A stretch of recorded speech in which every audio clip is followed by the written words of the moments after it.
અમરેલી તાલુકાના વાકિયા ગામની વાડીમાં કામ કરતા મધ્યપ્રદેશના પરપ્રાંતીય પતિએ પત્નીને અન્ય કોઈ પુરુષ સાથે વાત કરતી હોવાની શંકા રાખી માર મારી ગળું દબાવી હત્યા નિપજાવી નાખતા ચકચાર મચી ગઈ છે. અમરેલી તાલુકામાં આવેલા વાકિયા ગામમાં આવેલ અલ્પેશભાઈ સાવલિયાની વાડીમાં મધ્યપ્રદેશ રાજ્યના પરપ્રાંતીય સંજયભાઈ મોહનિયા ભાગ્યું રાખી કામ અર્થે રહેતો હતો, જેમાં પરપ્રાંતીય 20 વર્ષીય યુવતી રેખાબેન મોહનિયાનો મૃતદેહ મળતા અમરેલી તાલુકાના પીઆઈ ઓમદેવસિંહ જાડેજાની ટીમ ઘટનાસ્થળે પહોંચી તપાસ હાથ ધરી હતી. પ્રથમ લાશને પીએમ માટે હોસ્પિટલ ખાતે ખસેડવામાં આવી હતી. પેનલ પીએમ કરાવ્યું અને આ દરમિયાન તાલુકા પોલીસને શંકા જતા ઊંડાણપૂર્વક તપાસ હાથ ધરી હતી. મૃતક યુવતીના પતિ આરોપી સંજયભાઈ અનેસિંહભાઈ મોહનિયા રહે કાકડબારી, તાલુકો ભાભર, જિલ્લો અલીરાજપુરાનો રહેવાસી. પોલીસે પૂછપરછ દરમિયાન કબૂલાત આપી હતી કે પતિએ જ હત્યા કર્યાનો પોલીસ સમક્ષ ઘટસ્ફોટ કરી દીધો હતો.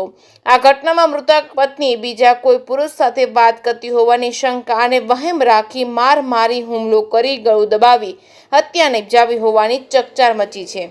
અમરેલી તાલુકા પોલીસ સ્ટેશનમાં મૃતક યુવતીના પિતા મંગલિયાભાઈ વનસુયાએ આરોપી જમાઈ સામે હત્યાની ફરિયાદ નોંધાવતા તપાસનો ધમધમાટ શરૂ કર્યો હતો. અમરેલી તાલુકા પોલીસ સ્ટેશનમાં પતિએ પત્નીની અન્ય પુરુષ સાથે વાતચીત કરતી હોવાની શંકાના આધારે પતિએ ગળું દબાવી હત્યા કરી નાખવાની ઘટનામાં ગુનો નોંધી આરોપી પતિ સંજય મોહનિયાની કરી હતી પૂછપરછ શરૂ અને પૂછપરછ બાદ પોલીસની ટીમ દ્વારા ધરપકડ કરવા માટેની કાર્યવાહી હાથ ધરી હતી. આરોપીની સાથે અન્ય કોઈ છે કે કેમ અન્ય પુરાવા એકત્ર કરવા માટે કોર્ટ સમક્ષ રજૂ કરી રિમાન્ડ માંગવામાં આવશે. જે કેસની ગુજરાતી સાથે જૈનિક સુચિત્રા અમરેલી તાલુકા પોલીસ સ્ટેશનના વાકિયા ગામે અલ્પેશભાઈ લાલજીભાઈ સાવલિયાની વાડીમાં મજૂરી કામ કરતા સંજયભાઈ અનેસિંહભાઈ મોહનિયા કે જે મધ્યપ્રદેશના અલીરાજપુર જિલ્લાના ભાભરા તાલુકાના વતની છે, તે પોતાની પત્ની રેખાબેન સાથે ત્યાં આગળ વાડી રહેતા હોય અને 6 તારીખના રોજ રાત્રિના કોઈ શંકા વહેમ બાબતે પોતાની પત્ની સાથે ઝઘડો થતાં તેને માર મારેલ અને ઝઘડો વધી જતાં તેનું ગળું દબાવી મોત નિપજાવેલ,